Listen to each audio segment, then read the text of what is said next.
আসসালামু আলাইকুম। এখানে আমি শুকনা মরিচ, পেঁয়াজ কুচি, দারচিনি, এলাচ, লবঙ্গ সবকিছু দিয়ে একটু ভেজে নেওয়ার পরে আদা বাটা, রসুন বাটা, পেঁয়াজ বাটা, কাঁচামরিচ বাটা একসাথে দিয়ে ব্লেন্ডার করে নেওয়ার পর এখানে দিয়ে দেব। তারপর হচ্ছে হলুদ, লবণ, মরিচের গুঁড়ো, ধনিয়ার গুঁড়ো, জিরার গুঁড়ো দিয়ে একটু গরম পানি দিয়ে ভালো মতো এটাকে কষিয়ে নেব। আজকে আমি রান্না করছি দেশি আলু দিয়ে হাঁসের মাংস, এবং দেশি আলু দিয়ে হাঁসের মাংস এই শীতকালের খুবই জনপ্রিয় একটা খাবার এবং খুবই ইয়াম্মি খেতে হয়। সো কেন নয়, বারবার এটা রান্না করব। সো আজকে হচ্ছে আমি তেজপাতা দিতে ভুলে গিয়েছিলাম, এই জন্য আবার তেজপাতা অ্যাড করলাম। ওকে, তারপর ভালো মতো নেড়ে চেড়ে দিয়ে আমি কি করব, একটু সরিষার তেল দিব।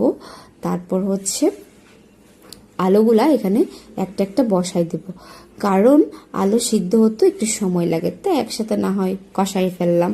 এটা এটা আহামরি কোনো কিছু চেঞ্জ হবে না। সো এটা হচ্ছে ঢাকনা দিয়ে আমি এটাকে রান্না করব, মানে একটু কষিয়ে নেব। এই যে পানি বের হবে যথেষ্ট পরিমাণ। আমি কিন্তু এখানে খুবই অল্প পরিমাণ পানি ইউজ করব, তাও যদি প্রয়োজন হয়, আদারওয়াইজ কোনো পানি ইউজ করব না।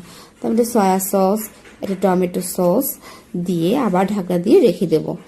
তারপর হচ্ছে আবার উল্টাই ঢাকনাটা একটু নেড়ে ছেড়ে দিব। সো নেড়ে ছেড়ে দিলে এটা যত বেশি নাড়াচাড়া করা হবে তত বেশি ভালো। তা আমি আবার ঢাকনা দিয়ে রেখে দিলাম। তারপর হালকা করে একটু গরম পানি ইউজ করব, যাতে মাংসটা একটু সিদ্ধ হয়। এটা কিন্তু মাংস একটু শক্ত থাকে, তো আমি একটু গরম মশলা দিয়ে দিলাম, 2-3টা কাঁচামরিচ দিয়ে দিলাম। তারপর হচ্ছে এভাবে রেখে দিব ঢাকনা দিয়ে।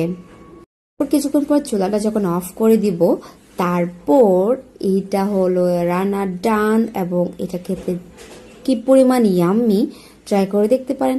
আল্লাহ হাফিজ।